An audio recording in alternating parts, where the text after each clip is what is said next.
नमस्कार, capital TV देख रहे हैं आप। मैं हूं आपके साथ सोनाली। यूपी के राजनीतिक हलकों में एक बार फिर से नए समीकरण उभरने की उम्मीद दिखने लगी है। भीम आर्मी के मुखिया चंद्रशेखर ने सपा प्रमुख अखिलेश यादव के साथ मुलाकात की। दोनों के बीच बीजेपी के विरोध में एक आंदोलन खड़ा करने की रणनीति के बारे में चर्चा हुई। अब सवाल यह है कि क्या दोनों एक हो सकते हैं और 2024 के रेस में साथ में दौड़ेंगे। देखिए रिपोर्ट।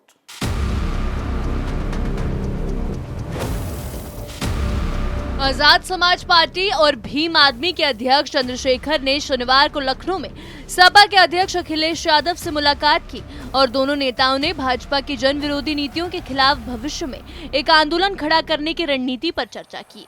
अखिलेश यादव के साथ मुलाकात के बाद भीम आर्मी के चीफ चंद्रशेखर ने बीजेपी पर निशाना साधते हुए कहा कि हमारी कोशिश जमीन पर एक आंदोलन शुरू करने और लोगों के सामने भाजपा की वास्तविकता को उजागर करना है।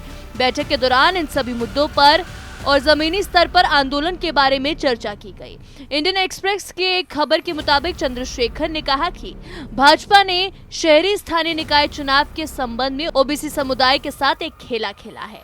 वो चुनाव में समुदाय को आरक्षण नहीं देना चाहते हैं। ये वंचित समुदाय के लिए डॉक्टर BR अम्बेडकर के संकल्प के खिलाफ है। बिहार में जातिगत जनगणना शुरू हो गई है। अगर वहां ऐसा हो सकता है तो बीजेपी केंद्र में ऐसा क्यों नहीं करवा सकती, जबकि वो दावा करती है कि वो ओबीसी और दलित समुदाय के पक्षधर पार्टी है। जबकि सपा के वरिष्ठ नेता ने कहा कि दोनों नेता मिल रहे हैं क्योंकि संभावना है कि वो फ्यूचर में एक साथ आ सकते हैं। बाकी परिस्थितियों पर निर्भर करता है। पिछले साल मार्च में विधानसभा चुनाव खत्म होने के बाद से अखिलेश और चंद्रशेखर के बीच नजदीकियां बढ़ती गई। दोनों नेताओं ने चुनावों से पहले संभावनाओं पर चर्चा करने के लिए मुलाकात की थी, लेकिन तब कुछ खास नहीं हो सका।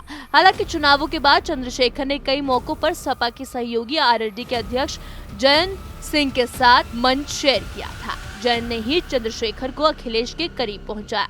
पिछले साल 1 दिसंबर को चंद्रशेखर ने रामपुर विधानसभा सीट पर उपचुनाव में सपा उम्मीदवार असीम रजा के लिए प्रचार किया था। अखिलेश के साथ मंच पर गए थे।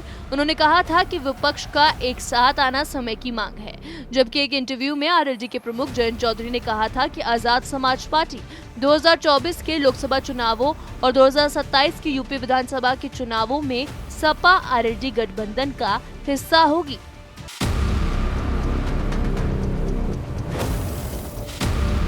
उत्तर प्रदेश में 3 सीटों पर हुए उपचुनाव के रिजल्ट आने के बाद विपक्ष हावी दिख रहा है।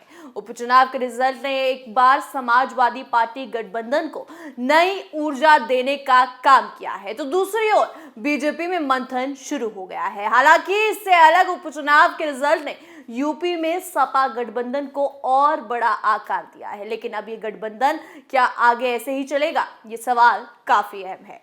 इस रिपोर्ट में मेरे साथ इतना ही। तमाम खबरों के लिए देखते रहिए कैपिटल टीवी उत्तर प्रदेश। नमस्कार।